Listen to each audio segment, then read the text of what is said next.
কি আসলেই ভারতের 7 কিলোমিটার দখল করেছিল? আমরা কয়েক বছর অতীতে চলে যাই। 1962 সালে সীমানা নিয়ে বিরোধ থেকে ভারত-চীন যুদ্ধ সংগঠিত হয়। যুদ্ধে ভারত চীনের কাছে পরাজিত হয়। এরপর চীন তীরত দখল করে এবং পরবর্তীতে ভারতের বর্তমান অরুণাচল প্রদেশ ও আকসাইকে নিজ দেশের অন্তর্ভুক্ত এলাকা হিসেবে দাবি করতে শুরু করে।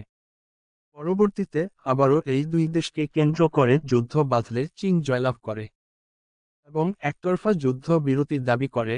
এরপর আকসাই চীন দখলে রাখে আর অরুণাচল ভারতকে দিয়ে দেয়। তবে সম্প্রতি এক বিস্ফোরিত তথ্য সামনে এসেছে। চীন নাকি ভারতের 7 কিলোমিটার অভ্যন্তরে ঢুকে পড়েছে। এই দাবি করে স্থানীয় বাসিন্দারা অরুণাচলের। ভারতের অরুণাচল প্রদেশ প্রায় 7 কিলোমিটার ভেতরে ঢুকে পড়েছে চীনের সামরিক বাহিনী। সেই সঙ্গে প্রদেশের আনজাও জেলার কাপাপু এলাকায় ক্যাম্পও করেছে চীনের পিপলস লিবারেশন আর্মি পিএল। ভারতের বেশ কয়েকটি সংবাদ মাধ্যমের এমন খবরে বেশ আলোচনা চাওয়া হয়েছে। এ নিয়ে ভারত সরকার প্রথম দিকে নিশ্চুপ থাকলেও অবশেষে মুখ খুলেছেন কেন্দ্রীয় মন্ত্রী কিরণ রিজিজু। ভারতীয় সংবাদ মাধ্যম টাইমস নাওয়ের খবরে বলা হয়েছে, অরুণাচল প্রদেশ চীনা দখলদারির অভিযোগ পুরোপুরি খারিজ করেছেন কিরণ রিজিজু। তিনি দাবি করেছেন এসব খবর সত্যি নয়।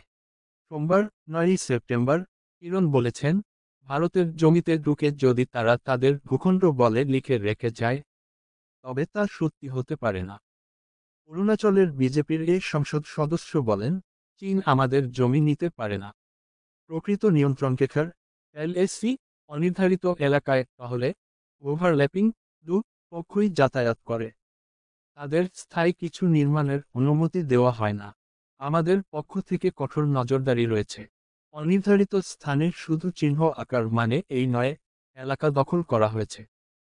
বার্তা সংস্থায় এনআই কে কিরণ রিজিজু বলেছেন, সামাজিক যোগাযোগ মাধ্যম এবং স্থানীয় কিছু মিডিয়ায় দেখানো হয়েছে চীনের পিএল অরুণাচলের কিছু অঞ্চলে কিছু চিহ্ন এঁকেছে। কিন্তু আমরা সবাই অবস্থান জানি। ভারতীয় সরকার, প্রতিরক্ষা মন্ত্রণালয় এবং পররাষ্ট্র মন্ত্রণালয় এসব খবরে অবহিত আছে।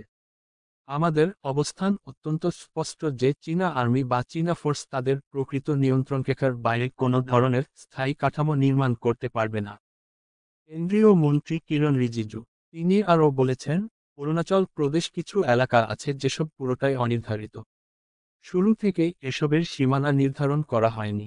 তাই এমন পরিস্থিতিতে আমাদের ভারতীয় বাহিনী এবং চীনা বাহিনী উভয়ের নিয়ন্ত্রিত এলাকা ক্রস করে এবং দুর্গম ভূখণ্ড এবং অনির্ধারিত এলাকার কারণে মাঝেমধ্যে টহল দল অনির্ধারিত এলাকায় যায় এবং তারা সেখানে চিহ্ন দেওয়ার চেষ্টা করে এবং কিছু জিনিস মাটিতে ফেলা হয়।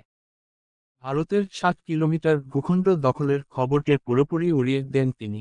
আমাদের সরকার আসার পর থেকে চীনারা আমাদের নিয়ন্ত্রণরেখার ভেতরে কোনো স্থায়ী কাঠামো প্রতিষ্ঠা করতে পারেনি এবং পারবে না বলে জানান বিজেপির এই মন্ত্রী।